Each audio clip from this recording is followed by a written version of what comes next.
you very much, Mr. President. I am deeply honored by the confidence that you have placed in me. And I am so grateful to you and the First Lady, to the Vice President and the Second Lady, and to so many others here for your kindness on this rather overwhelming occasion. I fully understand that this is a momentous decision for a president.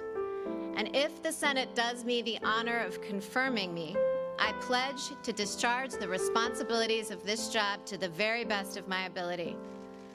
I love the United States, and I love the United States Constitution. I am truly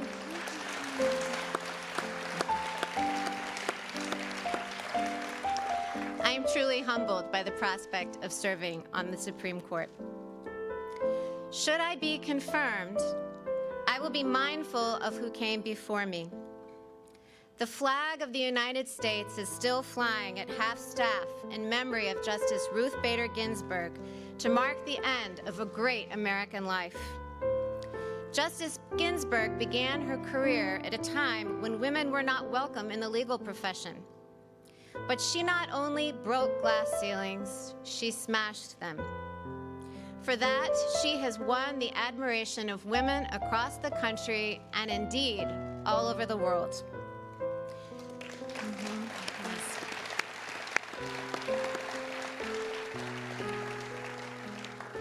She was a woman of enormous talent and consequence, and her life of public service serves as an example to us all. Particularly poignant to me was her long and deep friendship with Justice Antonin Scalia, my own mentor. Justices Scalia and Ginsburg disagreed fiercely in print without rancor in person. Their ability to maintain a warm and rich friendship, despite their differences, even inspired an opera. These two great Americans demonstrated that arguments, even about matters of great consequence, need not destroy affection. In both my personal and professional relationships, I strive to meet that standard. I was lucky enough to clerk for Justice Scalia, and given his incalculable influence on my life, I am very moved to have members of the Scalia family here today, including his dear wife, Maureen. I clerked for Justice Scalia more than 20 years ago, but the lessons I learned still resonate. His judicial philosophy is mine too. A judge must apply the law as written. Judges are not policymakers, and they must be resolute in setting aside any policy views they might hold. The President has asked me to become the 9th Justice, and as it happens, I'm used to being in a group of 9, my family. Our family includes me, my husband Jesse, Emma, Vivian, Tess, John Peter, Liam, Juliet, and Benjamin. Vivian and John Peter, as the President said, were born in Haiti, and they came to us 5 years apart when they were very young.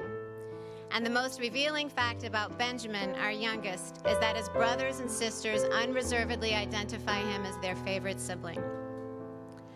Our children obviously make our life very full. While I am a judge, I'm better known back home as a room parent, carpool driver, and birthday party planner. When schools went remote last spring, I tried on another hat. Jesse and I became co-principals of the Barrett e-Learning Academy. And yes, the list of enrolled students was a very long one. Our children are my greatest joy, even though they deprive me of any reasonable amount of sleep. I couldn't manage this very full life without the unwavering support of my husband, Jesse. At the start of our marriage, I imagined that we would run our household as partners. As it has turned out, Jesse does far more than his share of the work. To my chagrin, I learned at dinner recently that my children consider him to be the better cook. For 21 years, Jesse has asked me every single morning what he can do for me that day. And though I almost always say nothing, he still finds ways to take things off my plate. And that's not because he has a lot of free time. he has a busy law practice. It's because he is a superb and generous husband, and I am very fortunate. Jesse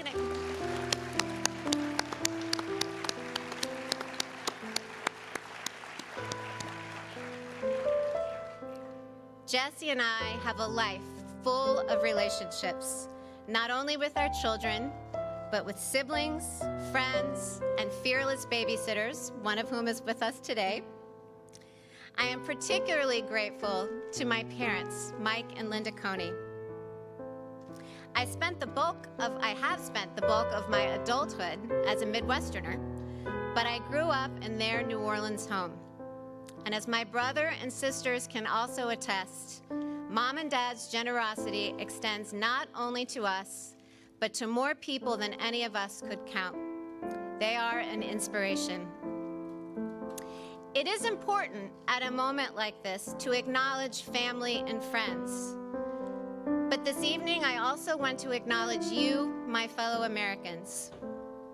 The President has nominated me to serve on the United States Supreme Court, and that institution belongs to all of us.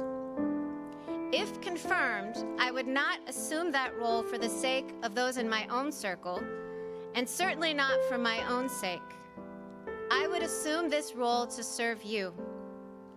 I would discharge the judicial oath, which requires me to administer justice without respect to persons, do equal right to the poor and rich, and faithfully and impartially discharge my duties under the United States Constitution. I have no illusions that the road ahead of me will be easy, either for the short term or the long haul. I never imagined that I would find myself in this position. But now that I am, I assure you that I will meet the challenge with both humility and courage. Members of the United States Senate, I look forward to working with you during the confirmation process, and I will do my very best to demonstrate that I am worthy of your support. Thank you.